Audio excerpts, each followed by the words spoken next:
Naglakad kami galing ng The Mansion, papunta ng Botanical Garden. Lakad-lakad. Nakastuwa lang maglakad kasi hindi mainit, tapos malamig, di ba? Parang gusto ko nang tumira sa Baguio.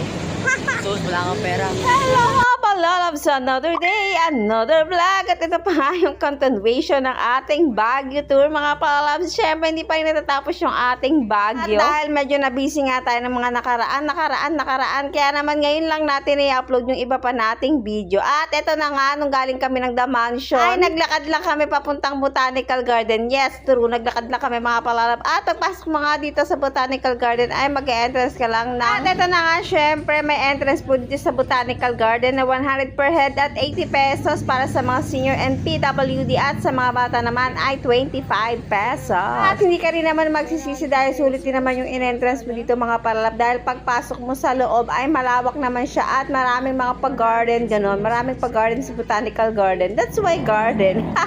Kaya nga nating mga marisibuhan at tataka, pumasok na tayo sa gate at eto na nga ang makikita mo sa entrance ng Botanical Garden mga palalabs, puro flowers and halamanans and plants. At isa rin to sa mga dinara yung puntahan dito sa Baguio mga palalabs. Ayan, syempre more laka. Okay lang naman basta maglakad dito sa Baguio kasi malamig naman, hindi ka pagpapawisan mga palalabs. At eto na nga, syempre hindi ko na na-videohan yung ibang part ng Botanical Garden mga palalabs dahil talagang pagod na ang lola nyo that time.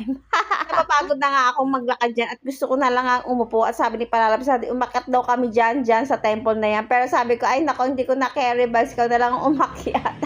Tapos mga dito, paglagpas mo dito sa may parang Japan theme park nila, ay meron pa dun sa pinakadulo na puro halaman at sobrang ganda din dun mga Palalabs. So hindi ko na nga na-videohan yung part na yun. Dahil talagang tinamad na ang lola mo at sobrang ihing-ihi na talaga ako dyan. Kaya ang focus ko is mahanap ko ang CR nang makaihi ako, ganun. Kaya naman kung adventurous ka, mahilig ka sa mga halaman, plants, gano'n, magandang view, pumunta ka na rin dito sa Botanical Garden. Siyempre naman pag nasa Baguio ka, wag mo na rin tong palagpasin mga plabs. Ayan, ang gaganda nga ng mga